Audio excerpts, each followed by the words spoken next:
Fala, YouTube, tudo bom? Que bom que você já está na nossa segunda aula, no nosso segundo bloco do projeto de 5 em 5, beleza? Nessa aula nós vamos resolver mais questões de ondulatória do nosso livro texto, tá certo? Caso você queira adquirir, nos procura no Instagram, @Prof. César Stalker, tá certo? Então fica ligado, fica focado e vamos às questões. Vamos embora, vamos resolver mais questões de ondulatória, mais um bloco do nosso projeto de 5 em 5. Sempre lembrando a vocês que, se ainda você não está inscrito em nosso canal, que faça isso daí, tá certo? Que você não vai se arrepender. E que siga o Aprenda Física nas redes sociais, nos procure no Instagram, lá eu estou como @Prof. César Staldinger. E no Facebook como César Staldinger Física, tá certo? Mas vamos deixar de conversa fiada e vamos resolver a questão de número 6.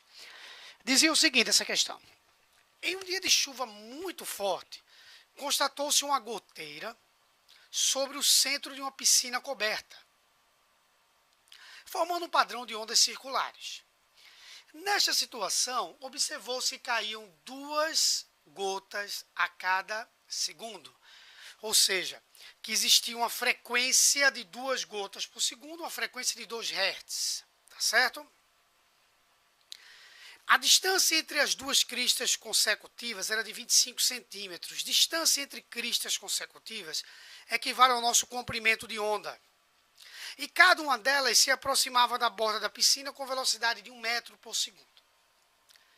Após algum tempo, a chuva diminuiu e a goteira passou a cair 1 vez por segundo. Espera aí. Então, a frequência passou de 2 Hz para 1 Hz. Diminuiu a frequência dessa goteira. Com a diminuição da chuva, a distância entre as cristas, ou seja, o comprimento de onda, e a velocidade de propagação da onda, se tornaram respectivamente. Guarda a seguinte informação logo de cara. Anota aí. A velocidade de uma onda depende do meio na qual ela está se propagando.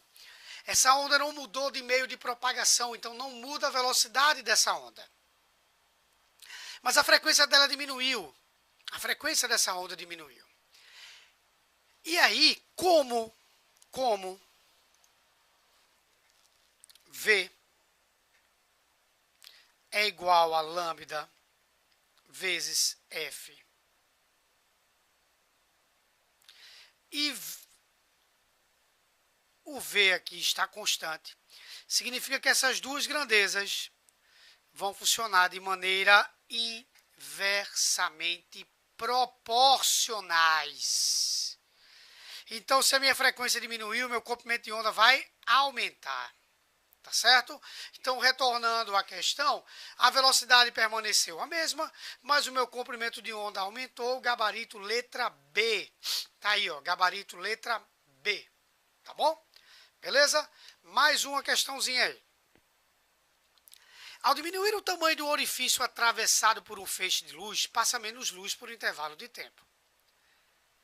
E próximo da situação de completo fechamento do orifício, verifica-se que a luz apresenta um comportamento como ilustrado nas figuras. Olha as 3 figuras aí, olha a sequência das 3 figuras. Na primeira figura você tem uma abertura grande, onde a luz passa facilmente. Na segunda abertura, ele já fechou um pouco mais, e aí passa menos luz, é óbvio. Mas na terceira situação, você percebe que as ondas passam com um formato diferente, com um padrão diferenciado. Sabe o que está ocorrendo aí, querido? É um fenômeno chamado de difração. Difração de ondas está ocorrendo aí. Difração é o fenômeno que confere às ondas a capacidade de contornar obstáculos. Contornar é diferente de passar pelos mesmos. O que essa onda está fazendo, a onda proveniente dessa lâmpada está fazendo, é contornando esse orifício. O contorno é tão evidente que você percebe que após o orifício ela fica no formato circular, como quem tivesse realmente contornado alguma coisa. César, fala aí, meu irmão. Por que, no primeiro caso, ela não contornou esse obstáculo? Deixa eu te dizer por quê. Anota aí. Pega aí caneta e papel e anota. É o seguinte. A difração de uma onda será tão mais eficiente, será bem mais acentuada, quanto mais próximas forem as dimensões do obstáculo e do comprimento da onda. Do obstáculo e do comprimento da onda. O comprimento das ondas luminosas, querido, é algo em torno de 10 a menos 6 metros, na escala de micrômetros. Então, para uma onda luminosa contornar obstáculos, se difratar bem em obstáculos, esses obstáculos devem ter dimensões próximas à do seu comprimento de onda. Então tem que ser da ordem de 10 a menos 5, 10 a menos 6, 10 a menos 7. Então esse furinho tem que ser bem pequenininho, cara. Por isso que o som não se propaga legal quando você, por exemplo, coloca um obstáculo que o som não, que a luz não se propaga legal. O som não, luz. Que a luz não se propaga legal quando você coloca um obstáculo grande. Aí é onde surgem os fenômenos de penumbras e sombras. Já o som, não. O som, anota aí. Vai, anota. Vai. Pega aí, papelzinho, caneta, bora. Beleza? É o seguinte, o som possui comprimentos de onda audíveis, tá certo? De 17 milímetros em média, até 17 metros. Ou seja, o som audível para a gente consegue contornar obstáculos de até 17 metros. De 17 milímetros até 17 metros. Por isso que o som se difrata facilmente, enquanto que a luz não sofre difração facilmente. Porque os obstáculos têm que ser pequenos, tem que ter dimensões micrométricas, milimétricas, quiçá. Tá bom? Então vamos embora. Em qual das situações a seguir está representado o fenômeno descrito no texto? Ou seja, em qual das situações a seguir aparece a difração? Por sorte sua, na hora da prova, a informação correta está exatamente na letra A. Lê aí, ó. Beleza? Ao se esconder atrás de um muro, o menino ouve a conversa de seus colegas. Se o menino está atrás de um muro e escuta a conversa de seus colegas, significa que essa conversa contornou o muro, que essa onda sonora contornou o muro. E se ela contornou o muro, difração. Se o menino do outro lado estivesse com a lanterna acesa, através do muro, alguém enxergaria? Ninguém, porque a luz não ia conseguir contornar esse muro. Tranquilo? Beleza? Mais uma questão. Questão do número 8, a terceira do nosso bloco. Não seguir muito pela numeração que vão aparecer nas questões. A gente tirou de arquivos que nós temos aqui.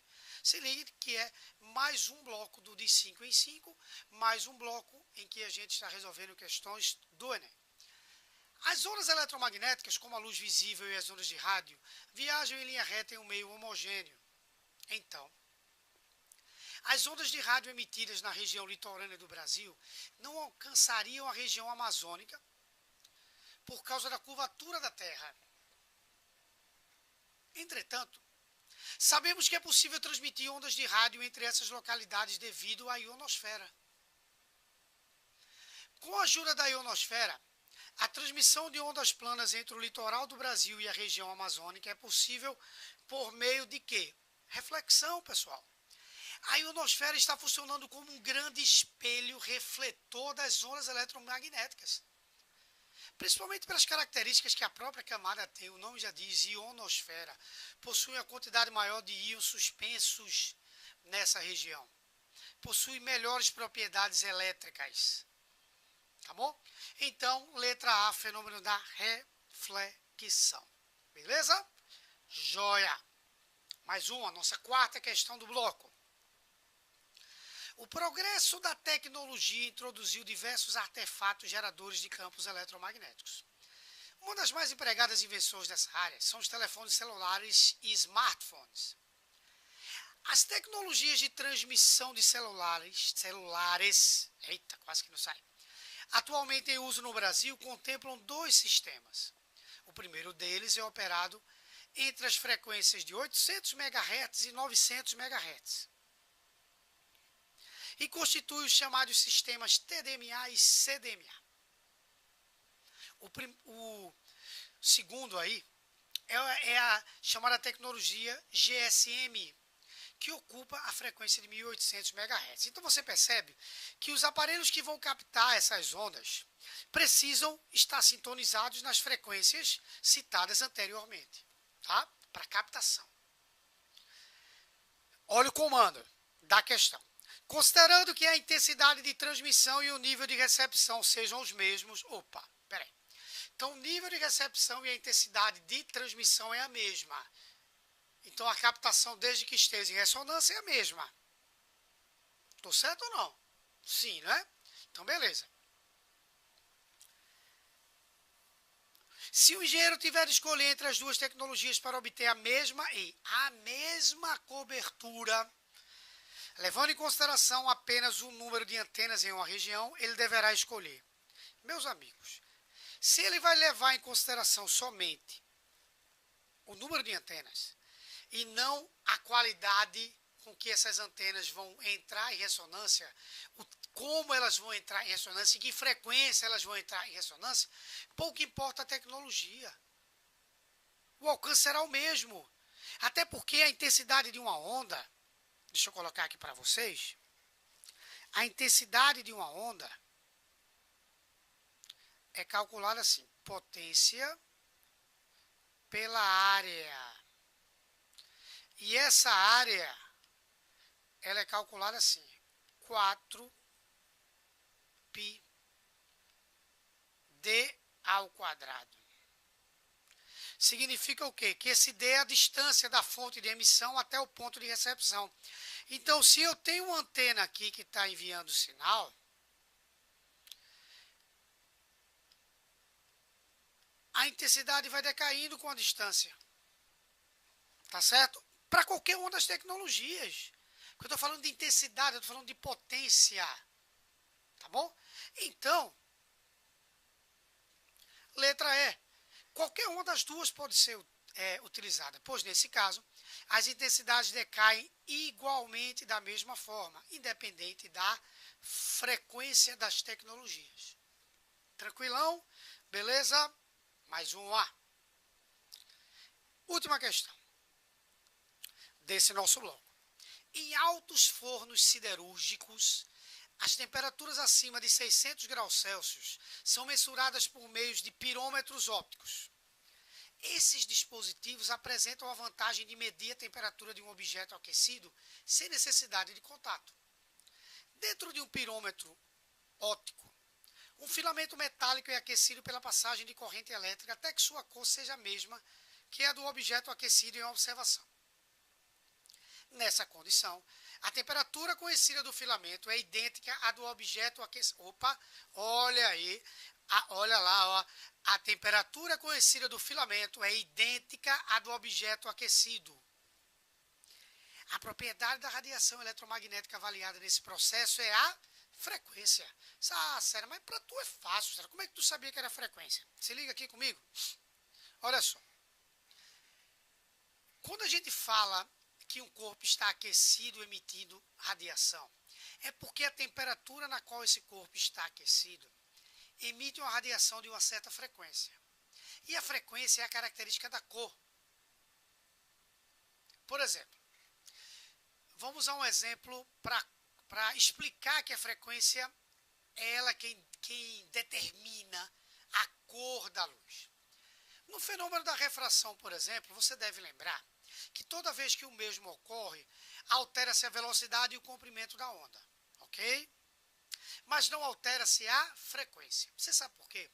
Porque, por exemplo, se um feixe de luz amarela passar do ar para a água, esse feixe de luz vai reduzir a sua velocidade, vai reduzir o seu comprimento de onda, mas vai permanecer na mesma frequência. Ou seja, esse feixe de luz monocromática continua de cor amarela. Pois é, continua de cor amarela. Porque a frequência, porque a luz, que a cor de uma luz, melhor dizendo, é determinada por sua frequência. Então, se ele está tentando fazer um casamento de cores para determinar a temperatura, é um casamento de frequências. Então, a propriedade da radiação eletromagnética avaliada nesse processo é a frequência, gabarito, letra C. Finalizamos mais mais um bloco do de 5 em 5. Se você está perdido encontrando blocos aleatoriamente no YouTube, vai lá no nosso canal, no Aprenda Física, tá certo? E procura essa playlist onde tem várias questões envolvendo ondulatória, várias aulas do nosso bloco, tá? Do nosso projeto de 5 em 5, tá bom? Dá um like pra gente, tá? Vamos sempre esperar isso aí de vocês, caso realmente você tenha curtido nossa aula. Então, aquele abraço, até o próximo bloco. Beijão!